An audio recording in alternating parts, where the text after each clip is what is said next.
Hi,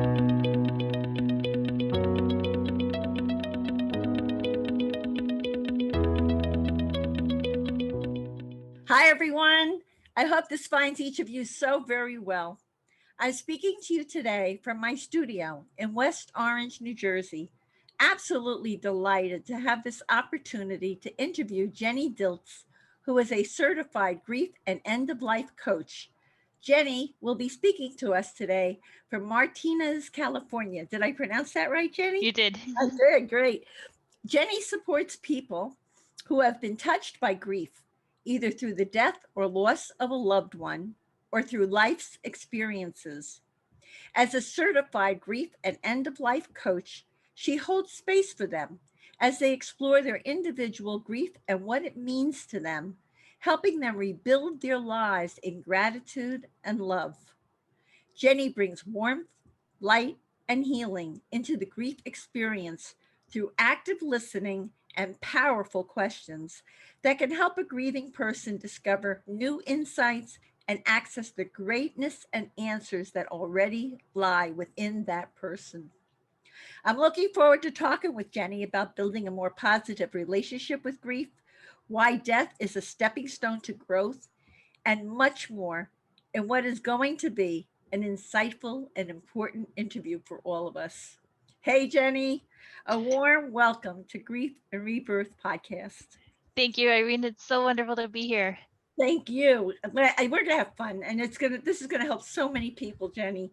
So let's begin with this question. Please tell us about your life before you became a certified grief and end of life coach. And in addition, please tell us about this death positive mindset that you've had. Awesome. So before I was a grief coach, I was a mom full time. So I have 5 kids and I've been at home with them for most of their lives. My oldest is 14. And that was my life. I grew up in a very religious background and culture. And so I did what I was told. I was very obedient. I was very spiritual. And my religion and my spirituality, my spiritual beliefs informed everything that I did. Can I ask you what religion you were? I belong to the Church of Jesus Christ of Latter-day Saints. Okay. So that gives people a reference point. Okay, go ahead. Mm-hmm. Yep. And so I was just living the life as I thought I was living. Thought it should be lived. And because of my spirituality and my spiritual beliefs, I've always had a death positive mindset because I don't see death as the end. Death is like a transition or a stepping stone, the next part of life. Right. I believe that our essences, our souls, our spirits, whatever term works for you, I believe that those continue even after death. And so in high school, I had a friend, I think 2 friends die in car accidents. One died by suicide. Since then, we've lost several classmates in our class, and our class was class of 99. So it hasn't been, we're not old people. Right, right. So you were facing death at a young age because people were starting to die even though you were very young. Yeah. And death, because of the way I see life and the way I see that death is a part of life, it never really bothered me. And it also never really occurred to me that death shatters people's worlds because I hadn't experienced that.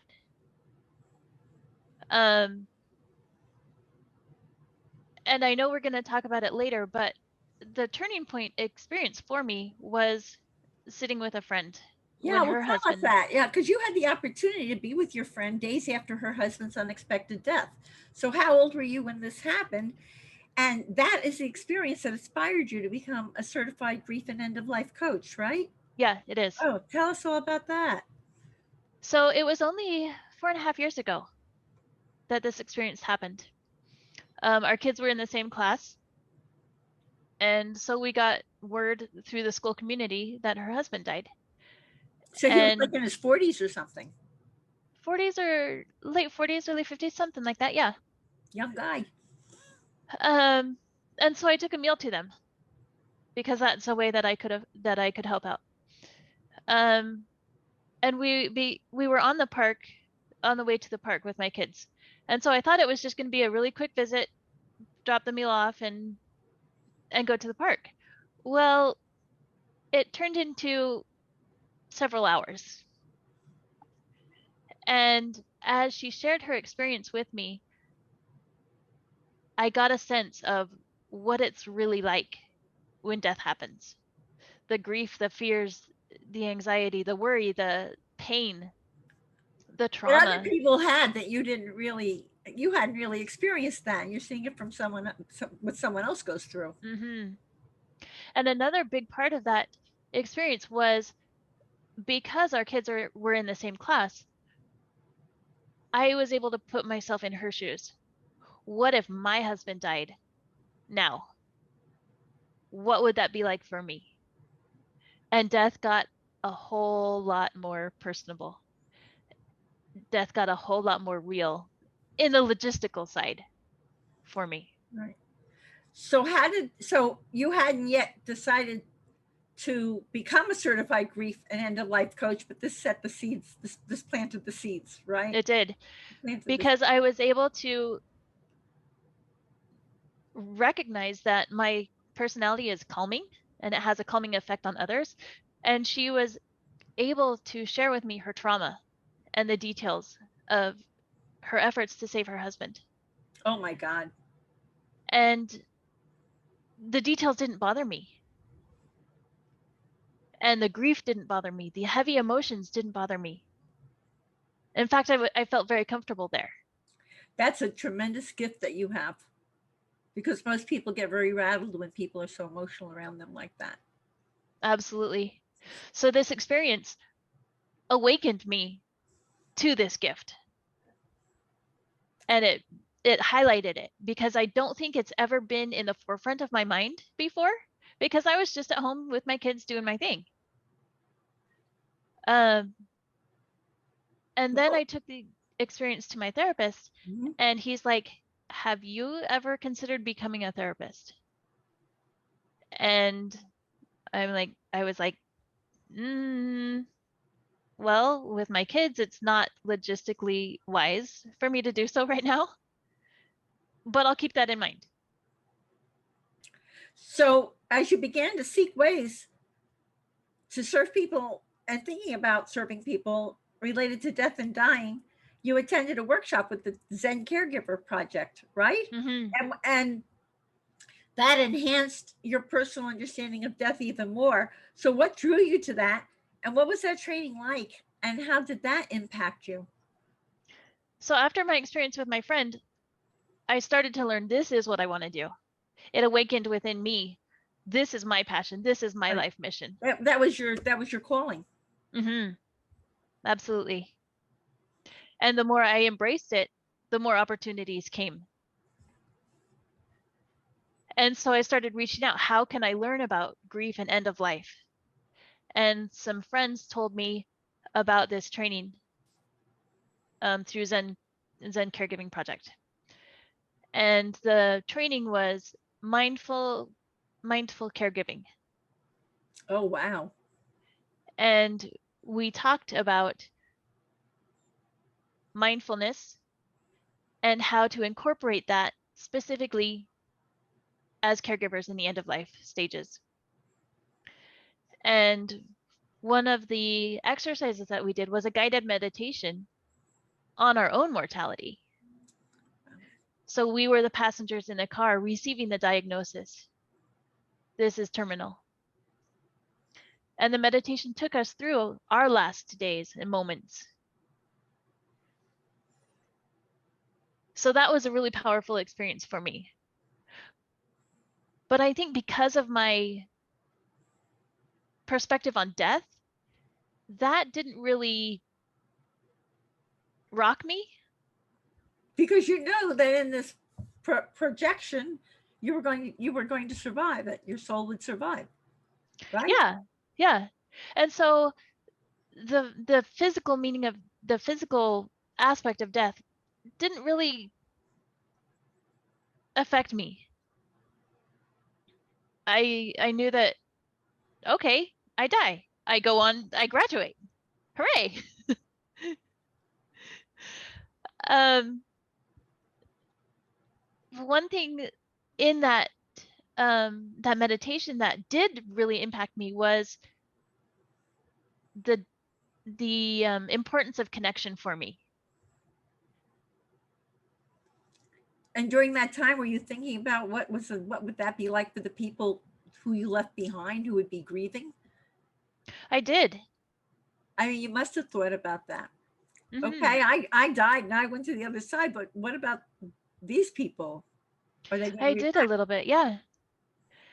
And it was interesting because after that experience, the next portion of the workshop was on touch. And at that point in my life, I was very self-conscious about my body, my physical body, and my hands tend to be really, really dry.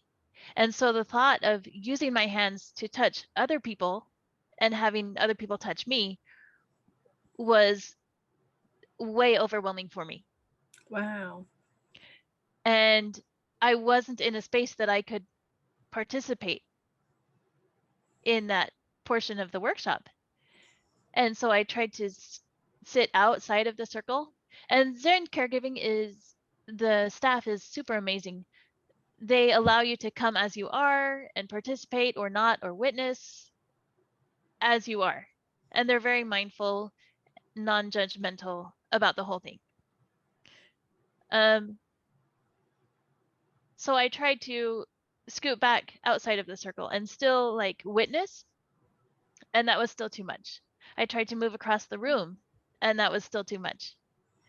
I tried to leave the room, still too much. I had to leave the building. Oh my goodness. That certainly identified something within you. Yeah. And when I did, I lost connection with the workshop. I lost connection with my peers, these people, even though we'd only been together for maybe a day, because of the intimate setting and what we were sharing and experiencing with each other, I felt like they were my best friends. Now you were grieving. And now I was grieving because I had to remove myself. I had to lose that connection. And when I left the building, I reached out to my therapist, I reached out to my husband, I reached out to a couple of other support people, and nobody was answering. Whoa. And so here I was in a state of my like death that's really impactful for me, the loss of connection, and nobody's there. Even the people on the streets, I was kind of tucked away in the loading zone. People on the streets are going by like normal day is happening.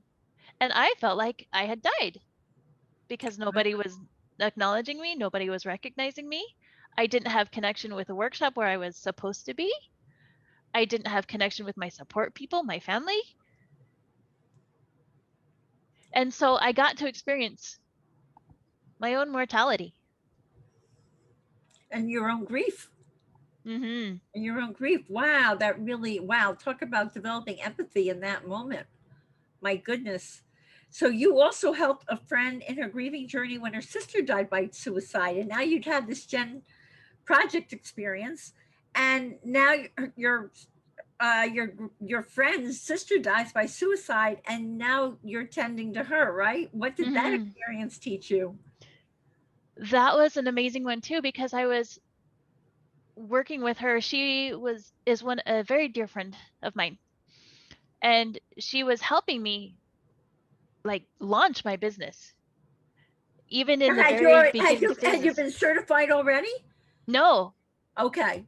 So no, what? So launch your business in what way? I mean, like, like even coming up with what do I have to offer? okay. Like So I you were have in no the idea. planning stages. Okay. Yep. Yeah, like even stepping into this grief support role, I didn't know. And so she was helping me through that. And as I was starting to build my website, I would run ideas past her. Hey, what do you think of this? And she would give me feedback. And I helped her with her grief and her friends' grief. So like when her friends were grieving, she would come to me for advice. And it happened in the summer, and she actually had a miscarriage. On top of losing her. No, so she had a miscarriage first. And Oh, so I supported her in doing her that. grief, And then her in her sister died. miscarriage. And then about 6 weeks later, her sister Wow. died. And she sent me a text asking for help planning a memorial service to honor her sister's life. And so I helped her through the traumatic, the painful, the dark, ugly grief. And grief to suicide is sometimes a lot harder. It can be a lot harder than death, other I types think of it death. leaves the people, at least people feeling, could I have done something? Um, Somehow people feel responsible. Mm-hmm. Yeah, right. I know. Yeah, wow.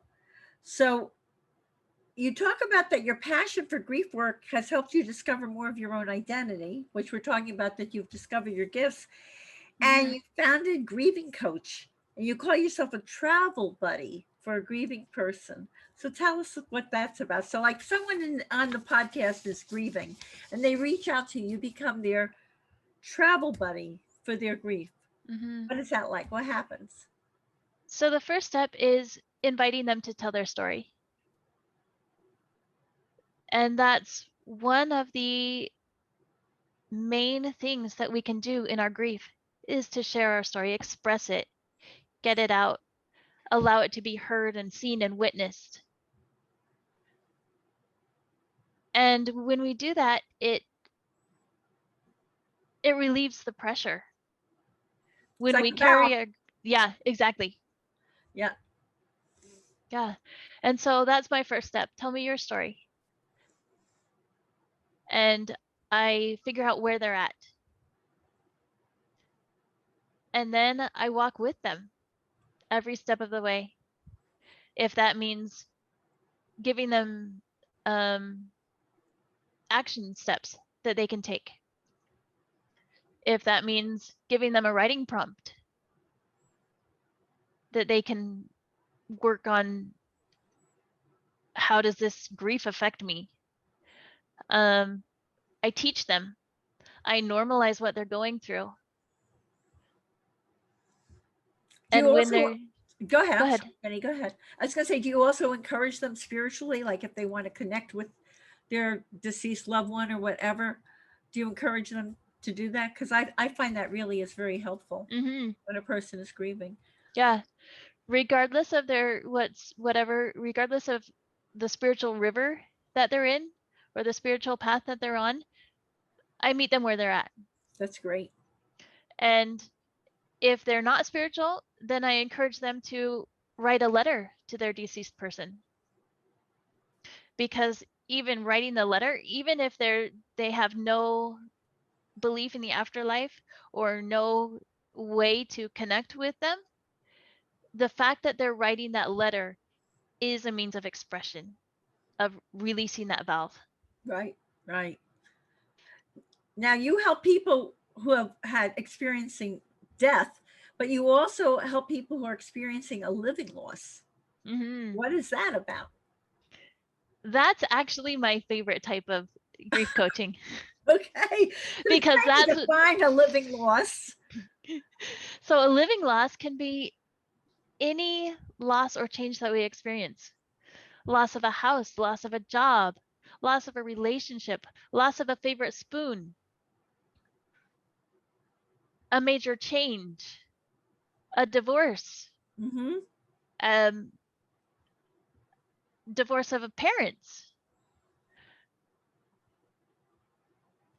And how do you help them? The same the way, same like way. we'll go through, you listen to the story, you help them process it and all of that kind of thing so that they can move Absolutely. through it. Could you give us some of the core elements of a healthy grief mindset? Like how you help people to change their mindset to my life is completely ended and I'm going to, I'll never get past this, to what are some of the ways that you help them to change the way they're thinking about it, the way they're processing it? The first step is acknowledge it and allow yourself to be in that my life is completely over. Allow themselves to stay in bed all day if they need to. Allow themselves to grieve because we each grieve differently. Mm. So that's one. Give yourself permission to grieve. Another one is accept the grief, acknowledge the grief. Yes, this hurts. This is grief. Right. And not to run away from it, not to avoid it. And maybe not to listen to people who are saying, get over it already, because you're Absolutely. making them uncomfortable. Right. Yeah. And that's where normalizing and validating their grief comes in. Right. Would you say that grief is uniquely individual because of the person's prior history before they experience that grief, or their background or whatever? Are there um, other ways that it's uniquely? I mean, I know it's a universal part of the human experience, but it's also a uniquely individual experience Mm-hmm. people have, be it a living loss or a death. Right. Absolutely. Um, the individuality and the uniqueness comes based on where they're coming from, their life's history, their life's culture, their current culture where they're living, systems, communities, socioeconomic background, all of the parts that make us who we are. We're not all the same. Right. And that individuality, that uniqueness comes out in our grief. Even if it's the same person died, every person connected to that deceased person will have a different relationship with them. Not only a different relationship, but they have a different personality. They probably process Mm-hmm. things in a different way. Right. Mm-hmm. Um, People talk about complicated grief, Jenny, and that society doesn't necessarily acknowledge or value grief. Can you speak to that? What makes grief a complicated experience, and why? Like I said, people just sort of say, like, get through it, get over it already. Why doesn't society acknowledge or value grief or understand it? I think because it's uncomfortable. We don't want to face it. We don't want to face our death. We don't want to say, I'm hurting. I'm not feeling good. I'm not very I'm not my motivated. usual separate chipper self today. Right. Well, what makes grief complicated? Because I've heard that it's worse when it's complicated, if there are different types of grieving experiences. Complicated has a tricky definition, depends on where you go for your grief training or your grief learning. Um, in some ways, because grief is universal, complicated is not dealing with it and stuffing it so long that it builds and builds and builds until you are damaging yourself or others. I often think of complicated grief, and correct me if I'm wrong, but I often think of complicated grief as like if you've had trauma in your early life and it has not been resolved, and now you have this, say you were abandoned by someone in your family or whatever, and now you have this grief, you're going to react more because it comes across as as an abandonment. Mm-hmm. Am I right about that? I mean, like, it builds, if you haven't resolved things in your life, grief has a way of exacerbating, right? Absolutely. Right? Yeah, one loss can bring up all of the other grief. Well, And in fact, when I work with my clients, one of the first exercises that we do is how has this loss impacted you, and what other losses are coming into play. What other losses are coming up for you now that you're focused on this one, and all the ways that this loss is impacting you, and it expands. Right, right. I would imagine you're so non-judgmental, and you're, and so accepting. I would imagine you'd be very comfortable because whatever they went through, they can easily tell you, and you'll help them connect it and process it. Mm-hmm. Uh, right? Now, how do you consider death to be a stepping stone to growth? So when I was dismissed from my speech language pathology master's degree, it was trauma for me. And even 4.5 years ago, when I was talking with my therapist and considering pursuing another master's degree to become a therapist, I could not talk about that experience yet. But 1 or 2 weeks ago, even, I was talking with a friend and she said, that was a loss. That was a traumatic loss. And you grieved that. And I'd never connected those two. Oh, yeah. That was a huge loss for me. And it brought a lot of grief. And if I hadn't had that experience, I would not be where I am now. In what way? How did that experience deepen the person who you are to help other people? It completely changed my life because if I had graduated from that speech pathology program, I would have my master's degree. I would be working in a school somewhere or a clinic somewhere. I would be working as a speech language pathologist. That didn't happen. Didn't happen. But going through the grief of this um, prepared you in a way to understand other people's grief experiences, I guess. And that's what you Absolutely. call, you had a living loss, Mm-hmm. right? Right. Tell us about your grief coaching, your workshops, and your podcasts. So my grief coaching is individual.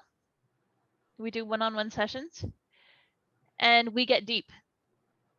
We get deep in the grief. We also get deep in the gratitude and the joy. We have a lot of fun in our sessions and we also experience a lot of tears. And I specialize in I prefer one-on-one because in groups, you can't necessarily get as deep as you can with one-on-ones. In groups, you can do more grief education. And so that's what I use in my workshops. I train people about grief, teach people about grief, and the different ways that grief shows up for us and how we can work through our grief and learn from it. And even And comes to joy. It even comes to joy.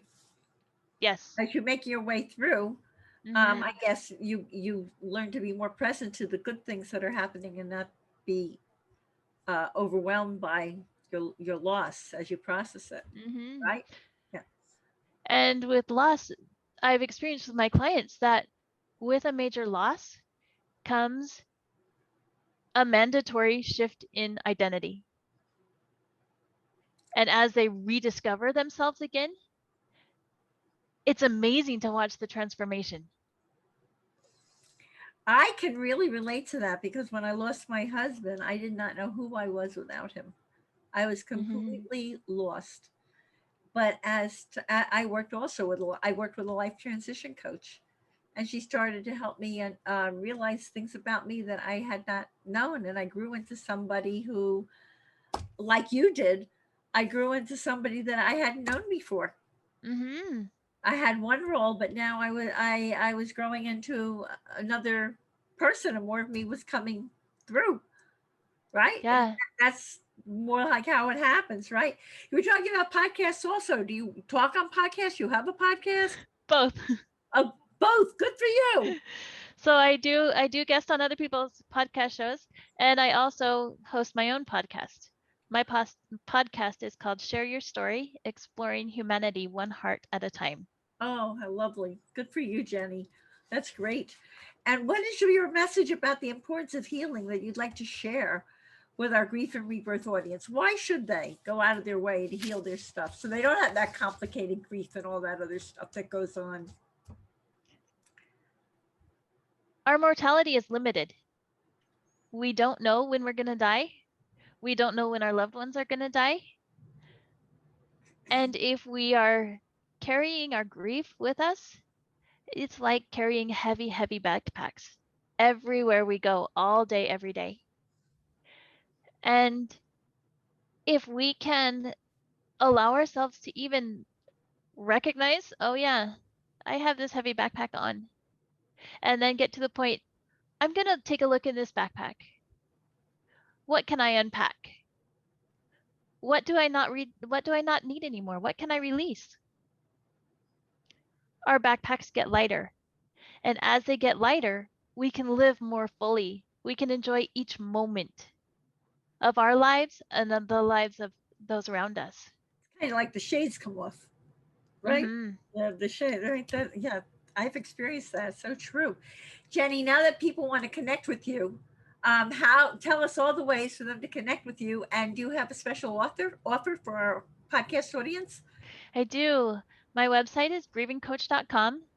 I'm also on LinkedIn at Jenny Dilts hyphen Grieving Coach and Facebook. DILTS, everybody. Yes. DILTS. Thank you. Thank you. Yes.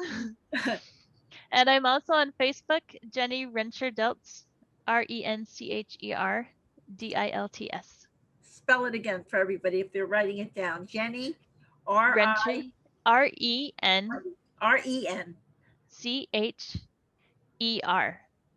Okay. And then again, Dilts is Oh, Dilts. dot or Just Jenny Rencher Dilts. go for it. And what is Jenny Dilt's tip for finding joy in life? Oh, my offer. Oh, And then I'll go to the joy. Sure. Go My for it. offer. If you mention the podcast, you'll get 15% off of services. Oh, that's wonderful. Hey, everyone, you listening? That's great. Thank you, Jenny. So if they get on, tell them the coaching site again so that they can get on and let you know that they came through Grief and Rebirth podcast, right? My website, My website is grievingcoach.com. Okay. And there are links to book an appointment with me. Wonderful. There. Wonderful. And what is Jenny's tip for finding joy in life? Experience it. Experience life fully. Experience the hard times fully. Experience the joyous times fully. And recognize that if we didn't have the hard times, we wouldn't know the joy. Because they give the contrast. And if we only had the joy, what would it mean? That's right. You wouldn't know. It's very wise, Jenny. Thank you so much. You are a blessing. As you help people deal with traumatic events that have them feeling lost in this shattered world. Jenny, you stand as a lighthouse for people in grief, helping them to appreciate both the darkness and light as you guide them to rebuild their lives in gratitude and love. I trust that many people hearing this interview will want to benefit from your wise, compassionate grief coaching, and I thank you from my heart for this really touching and important interview. And here's a reminder, everyone, that you can see the show notes and all Grief and Rebirth podcast episodes on ireneweinberg.com. And make sure to follow us and like us on social at Irene S. Weinberg on Instagram, Facebook, Twitter, and YouTube.